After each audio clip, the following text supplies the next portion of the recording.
뭐 이런 영상을 찍게 될지 몰랐겠지만 어쨌든 이란 의회가 호르무즈 해협 봉쇄안을 통과시켰습니다. 이제 국가안보위 최고 결정만 남았는데 그런 일이 벌어지면 안 되겠지만 이란 입장에서는 뭐라도 지금 보복을 하고 싶은데 보복할 수 있는 카드가 없어요. 계속 미사일 날리는 거는 한계가 정해져 있고 미사일 다 날리고 나면 이제 그때부터 또 할 게 없잖아요. 그럼 뭔가 새로운 카드가 필요하다라는 거죠.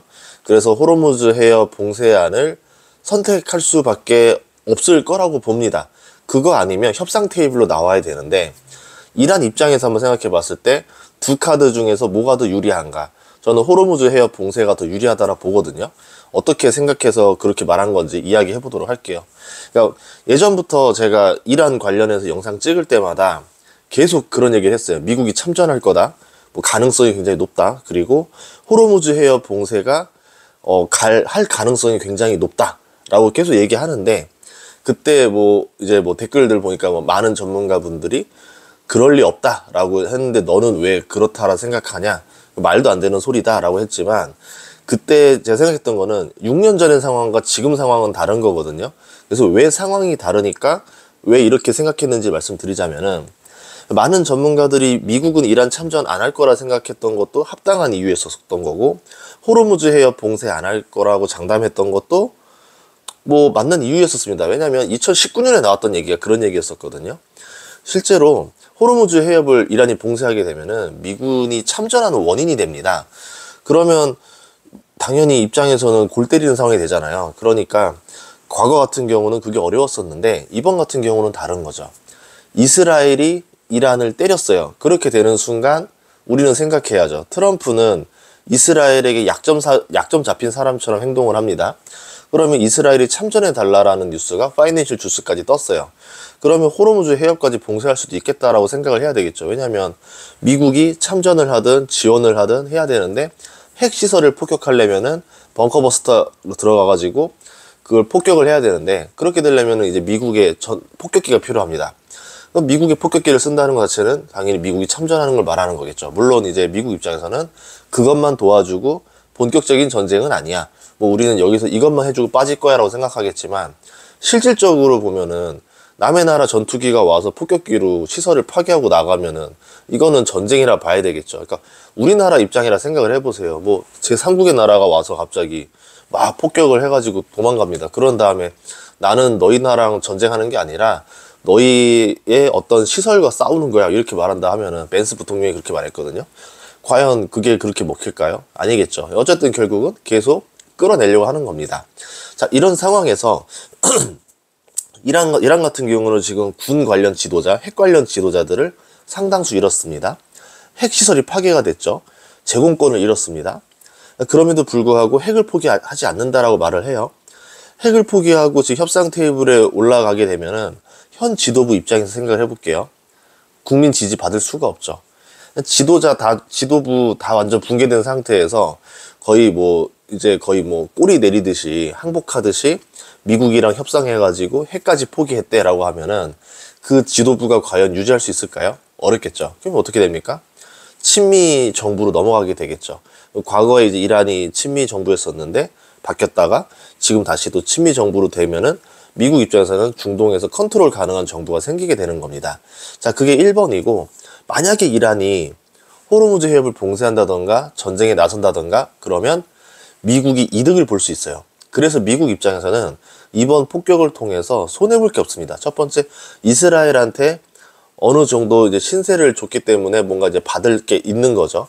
예를 들어서 트럼프 정부 때 했기 때문에 나중에 다음번에 공화당 후보가 나갔을 때 이제 이스라엘이라든가 유대인은 또 공화당을 지지해 줄 겁니다. 자금줄부터 시작해서 언론 미디어를 얻게 되는 거죠.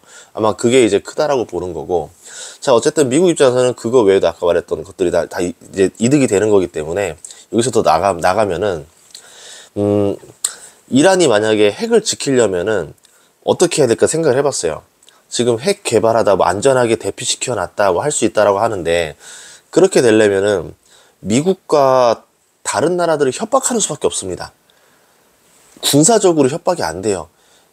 이란이 지상전을 할 수 있는 것도 아니고 공중전을 할 수 있는 것도 아니고 미사일을 아무리 퍼붓는다 하더라도 미국이 도와주기 시작하면은 이스라엘 방공망을 지켜낼 수가 있습니다. 할 수 있는 게 없다라는 거죠. 그럼 협상 카드를 쓸 수 있는 게 호르무즈 해협 봉쇄라는 거죠.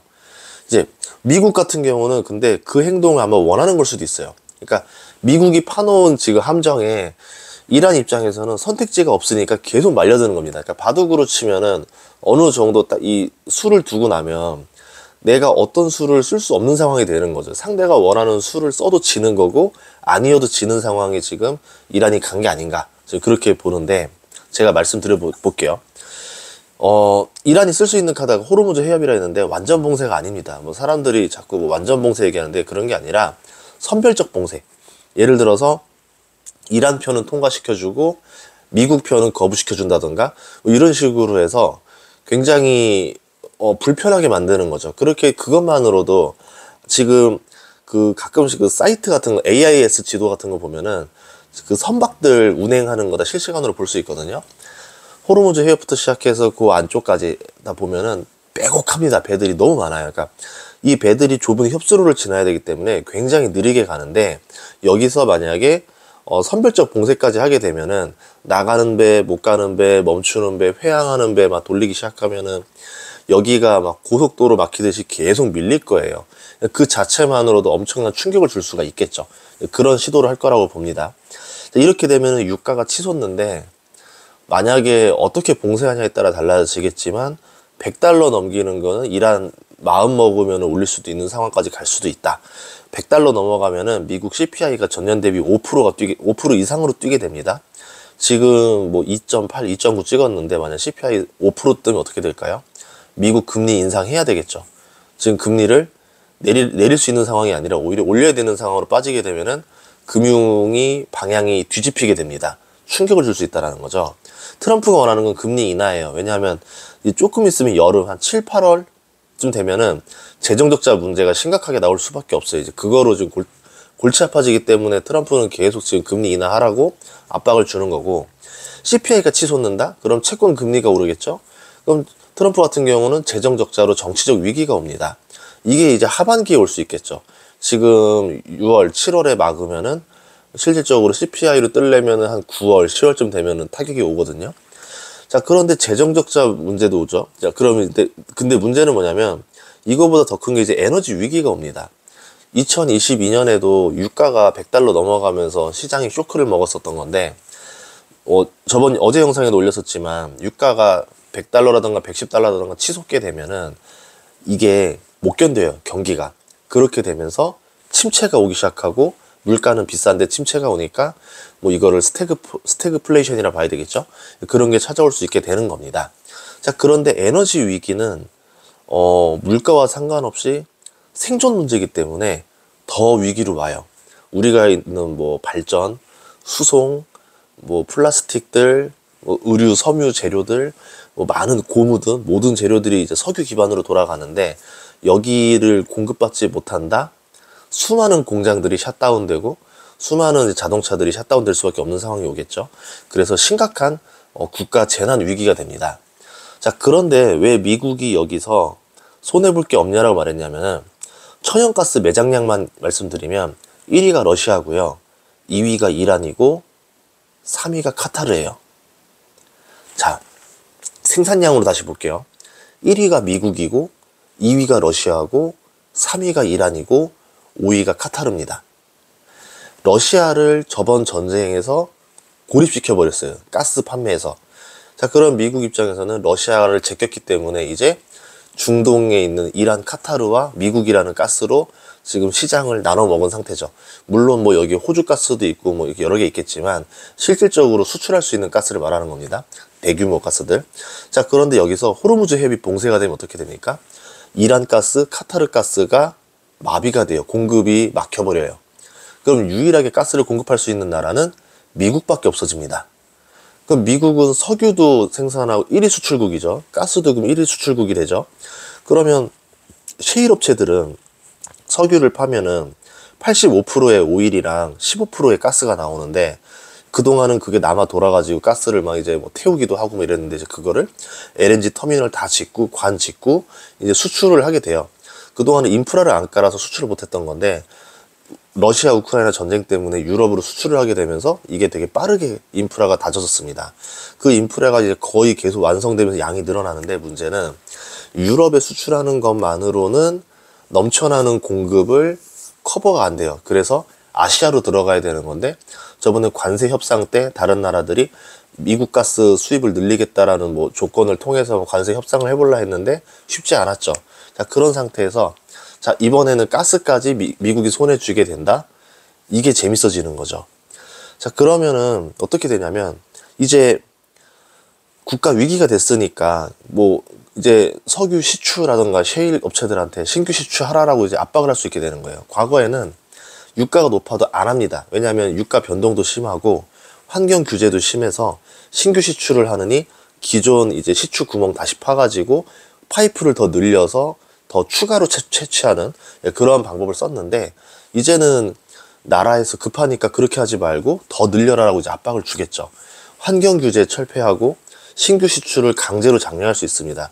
그러면 우리나라 송유관이라든가 강관회사 이런 것도 좀 잘 보실 필요도 있을 거고, 이렇게 석유 수출을 이제 미국만 할 수 있다 보니까 동맹국들 길을 들일 수도 있겠죠. 무역 흑자를 낼 수도 있을 거고, 관세 협상 카드로 쓸 수도 있습니다. 아니면 이란과 협상을 통해서 유가를 낮추는 방법도 있겠지만, 트럼프라면 전자를 먼저 활용해서 자기가 그동안 관세 협상에서 지금 분리했던 것들을 한 방에 엎어버리는 카드로 쓸 수도 있어요. 자, 그렇게 되면 이제 에너지로 달러 패권을 손에 쥐는 상황이 되는 거죠. 어차피 관세로 물가도 못 잡는 거 에라 모르겠다, 패권이나 잡자, 이렇게 갈 수도 있다라는 거예요. 호르무즈 해협 봉쇄가 길어지면은 원유 수송량 20%가 길이 막히게 됩니다. 반대로 이제 미국도 이란의 원유 수출길을 막을 수가 있어요. 이란이 그동안 중국에게 상당히 저렴하게 원유를 팔았었는데 불법 환적을 합니다. 그래서 그 수출하는데 어떻게 하냐면은 그 뭐 파나마라던가 이런 데다가 중국 사람들을 이주시켜가지고 갑자기 파나마 인구가 4배가 늘었어요. 그럼 파나마에서 사업자가 이란 거를 사서 이렇게 좀 세탁을 해가지고 중국으로 돌려서 들어가요. 그것들을 미국도 차단을 해서 결국은 중국도 석유를 비싸게 사게 만들겠죠. 그러면 만약에 이번에 석유 가격 치솟으면은 미국도 타격을 받지만 중국은 더 타격을 받아요. 인플레랑 침체가 동시에 오는 스태그플레이션이 벌어지기 때문에. 여기는 또 이제 원유 수송로면서 천연가스 최대 수송로잖아요. 카타르 가스전이 호르무즈 해협을 통과해야 됩니다. 그러니까 러시아 가스랑 카타르 가스랑 미국 셰일 가스가 3대 주요 수출 지역이죠. 이란 빼고 나면은. 자, 그러면 러시아는 전쟁으로 유럽 수출길이 차단됐고, 이번에 호르무즈 해협 리스크 터지면은 카타르 가스전도 위기를 겪게 돼요. 근데 이 카타르 가스전 같은 경우는 주로 어디가 쓰냐면 아시아가 씁니다. 일본, 중국, 한국이 세계에서 가스를 가장 많이 수입하는 나라 세 나라인데, 이 나라들이 카타르에 대한 의존도가 굉장히 높아요. 지금은 다변화해서 호주 것도 쓰고 미국 것도 쓰고 하지만, 그렇다고 해도 카타르 가스전 비중이 높습니다. 자, 그런데 지금 이렇게 되면은 아시아는 어떻게 되냐면 가스난이 벌어지면서 미국 가스에 의존을 해야 돼요. 다변화를 빠르게 하려고 한다 하더라도 보통 장기 계약을 맺기 때문에 쉽지가 않습니다. 뭐 호주산도 있다 하지만 커버가 쉽지 않을 거예요. 그래서 미국이 이제 에너지 패권을 쥐게 된다, 이런 얘기인 거죠. 자, 그럼 중국 입장에서는 이제 골치 아파지는 거죠. 유가는 치솟고 경기는 침체되고 스태그플레이션으로 위기가 오는데, 이때 이제 미국이 또 하필 에너지까지 패권을 쥔다? 항복을 받아낼 수도 있다라는 거죠. 이미 유럽은 미국산 가스로 상당 부분 대체가 됐고, 이제 넘쳐나는 가스를 이제 아시아에 공급해야 되는데 어차피 잘 됐다라고 하면서 이제 미국은 에너지 전쟁 패권에서 상당히 힘을 가지게 됩니다. 그렇다고 해서 중국이 뭐 에너지 패권에서 완전히 잃는 게 아닌 게, 에너지 종류는 여러 가지가 있어요. 신재생 에너지, 태양광, 풍력, 원전, 거기에 이제 뭐 석유, 뭐 가스, 여러 것들이 있는데, 중국도 이제 뭐 태양광, 풍력, 원전은 상당히 강력하기 때문에 에너지 전쟁에서 밀린다라고 보기는 어렵겠지만, 그렇다 하더라도 현재에서는 이 석유와 가스가 엄청난 양을 차지하죠. 그래서 미국이 지금 중국을 잡을 수 있는 타이밍이 나올 수도 있다, 이렇게 보는 거고, 미국이 그동안 예전에 전쟁했을 때 느꼈던 교훈은 뭐냐면, 베트남 전쟁이 있었고 아프가니스탄 전쟁에서 겪었던 게 있었습니다. 힘으로 지배하는 거는 결국 미국이 안 되더라라는 거예요. 그러니까 뭐냐면, 산악지가 많아요. 산악지대 같은 데들은 게릴라전을 하고 숨고 빠지고 하면 잡기가 쉽지 않아요. 그런 데서 계속 미군 부대를 훨씬 더 많이 배치를 해야 되다 보니까 여기에 전쟁 유지비가 어마어마하게 들어가죠. 그래서 1960년대 때 미국이 재정 적자가 왔었고, 닉슨 쇼크가 벌어졌었고, 그게 나중에 스태그플레이션으로 벌어지면서 심대한 타격을 받았던 적이 있었죠. 그때 교훈을 얻었었고, 두 번째가 아프가니스탄 때입니다. 결국은 미군이 주둔하면서 그쪽 지역을 장악한다는 게 아무리 시간이 지나도 완벽한 장악이 안 되는 거예요. 빠지는 순간 또 바뀌니까. 그래서 생각한 건 뭐냐면, 어차피 이란은 힘으로 눌러봤자 똑같다. 결국 중국도 마찬가지고. 그게 뭐냐면, 이제는 에너지라던가 달러, 금융, 기술, 브랜드 같은 거로 지배하는 게 미국이 돈을 벌면서도 지배가 쉽다.